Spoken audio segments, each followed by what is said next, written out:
Paz do Senhor Jesus a todos, sem exceção.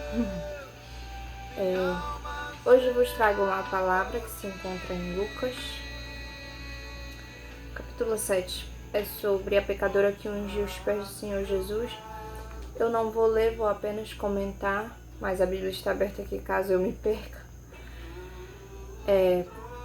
A história se inicia com um fariseu chamado Simão. Ele convida Jesus para ir em sua casa. Jesus vai, se assenta com ele. E de repente chega uma mulher com um vaso de alabastro ou um vaso de unguento. Só para frisar aqui, esse unguento era uma espécie de óleo que era muito caro naquela época. Muito valioso, né? Muito valioso. E aí, ela chegou chorando muito aos pés de Jesus. E as lágrimas caíam no pé de Jesus. Ela se prostrou aos pés de Jesus e chorava em cima dos pés de Jesus, e as lágrimas molhavam os pés. E aí ela enxugava os pés com os cabelos dela. Depois, ela pegou o unguento e perfumou os pés de Jesus com aquele unguento.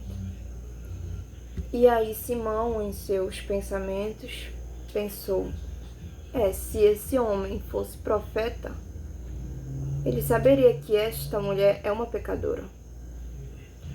E de fato ela era, né? Ela era uma pecadora. E aí, Jesus, sabendo dos pensamentos dele, falou assim: Simão, tenho algo para lhe dizer. Deixa eu ver como que chamava o homem.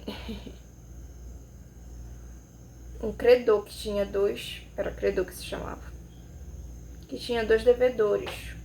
Um lhe devia 500 denários e o outro 50.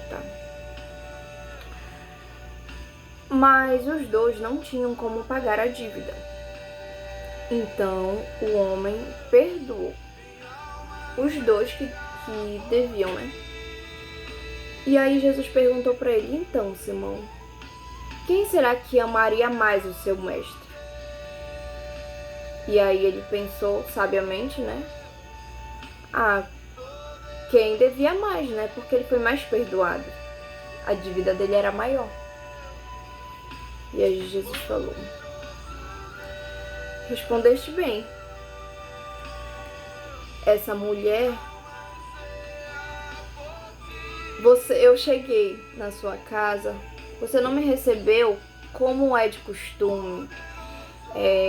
Quando alguém chegava na casa de alguém assim, eles lavavam os pés, davam água para lavar os pés, a cabeça. E assim, era um costume daquela época. E aí, Jesus falou: você não fez nada disso, mas essa mulher lavou os meus pés com as lágrimas e os enxugou com seus próprios cabelos. O que ela tem de mais valioso esse perfume, esse óleo, e ela derramou nos meus pés. Então, por isso eu digo que pela fé dela,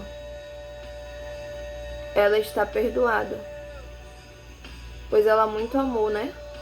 Então, mas o que quer dizer isso? Eu confesso que antes eu lia muito essa passagem, assisti alguns vídeos sobre isso, mas não foi fácil de entender.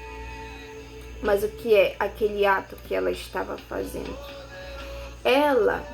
Porque Jesus falou: a tua fé te salvou, porque ela acreditava que ele era o Filho de Deus. E aí aquele ato que ela chegou chorando, derramou as lágrimas nos pés de Jesus, enxugou com os cabelos, aquilo era um pedido de perdão por todos os pecados que ela tinha cometido. Simão poderia ter feito a mesma coisa, ou como de costume, como faziam, né? Mas ele não fez. Embora ele era pecador também. Mas ela reconheceu o seu pecado e ela acreditava que Jesus era o Filho de Deus. Ela fez aquele ato pedindo perdão e essa foi a resposta de Jesus. Os seus pecados estão perdoados, a sua fé te salvou, né? Então, em nossas vidas às vezes acontece assim. Eu não sei se alguém, se você já cometeu um erro muito grave, que às vezes você até pensou, não sou digna nem de perdão, não, mas não pense assim. Jesus, ele perdoa. Peça perdão que Jesus perdoa. Porém, quem não pensa assim, ah não, eu vou pedir perdão, vai pensar assim, né? Quem pensa assim, pede perdão, não, Jesus vai me perdoar, foi grave, mas Jesus vai me perdoar, eu vou pedir perdão e tal. Vai ficar muito feliz quando se sentir perdoado, quando se perdoar, se sentir perdoado por Deus. Vai ser grato quando orar. Eu, por exemplo, quando eu oro, eu agradeço a Deus por todas as vezes que Ele me perdoou e todas as vezes que eu errei. Eu nunca cometi um pecado grande, mas eu já pensei em cometer. E a Bíblia diz que a gente peca pelos pensamentos também. Então, mesmo que eu tenha pensado, não tenha executado, mas eu já pequei pensando. Então, eu sou grata a Deus porque eu sei que Ele me perdoa pelo meu pensamento ruim. Então, é isso que se relata a história, que quanto mais a gente é perdoado, mais a gente ama. Aí você pode pensar, então eu vou pecar mais, que Deus vai me perdoar mais e eu vou ser mais grato. Não, não é assim. Uma coisa é você tropeçar, é errar, ter aquele seu momento carnal, que você muitas das vezes até acha que perde o controle, e aí você vai e se derrama diante de Deus e pede perdão, Ele vai te perdoar. É nesse sentido que estamos falando. Então, que possamos ser mais assim, né? Pedir perdão para Deus e deixar os nossos erros, não cometer novamente. Mas sempre pedindo para Deus orientar a nossa vida, cuidar de nós e nos perdoar. Que Deus vos abençoe.